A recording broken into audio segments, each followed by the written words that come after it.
Just start drawing. Act like an architect. I would say Jim is one of the most passionate architects I've ever met. Funny, tenacious, boundless enthusiasm. He could convince me to work on a shed, and I would be willing to dedicate my life to it. He certainly has that sort of infectious nature, competing hard to get the projects. That translates to his skiing passion, where he's always looking at, how many vertical feet he could ski on any given day. He knew that I didn't drink coffee. He took me across the street and he bought me my first hot chocolate at Starbucks. He will drop everything in a second to help. I've known Jim for about 20 and a half years. I have known and worked with Jim for the last 18 years. Jim's been everything in terms of allowing me to grow into where I am today. He has encouraged me to be unafraid and to fight for good design. I've known Jim for over 17 years. The first time I met him, he offered me a position that I didn't take.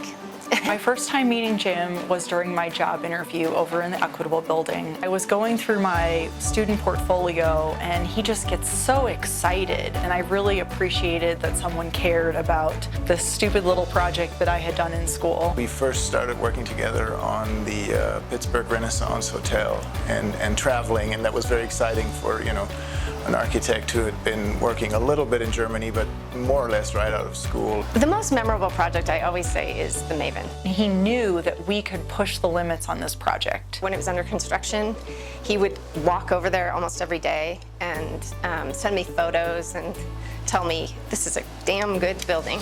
I don't think Jim realizes what a substantial role he's had mentoring hundreds of architects in his life. He taught me to roll out my first set of drawings so that it wouldn't curl up on the table. He has been the biggest influencer on my career. He's made much more of a difference than he thinks he has, because it just comes so easily to him. He's always had this great ability to allow people to be self-reliant and put a lot of trust in people to do that. I learned how to draw trees from Jim because he has a specific way he draws different kinds of trees. He also has taught me so much about the business of architecture. You have to work on the business and in the business. We all get so busy and tend to, think of the final product, and Jim has this really amazing ability to slow down and, take a breath and actually teach you along the way.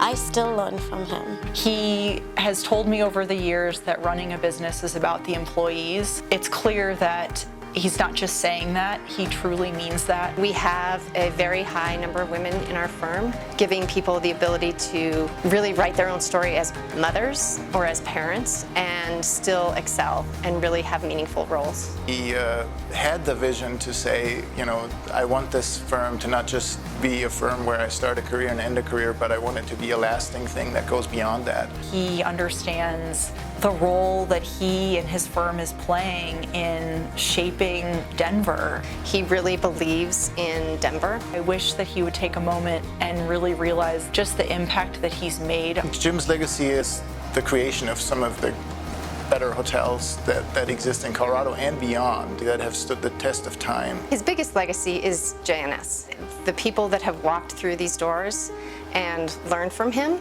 will always remember Jim Johnson. You may have heard that he just recently started, to pick up skiing, so that's...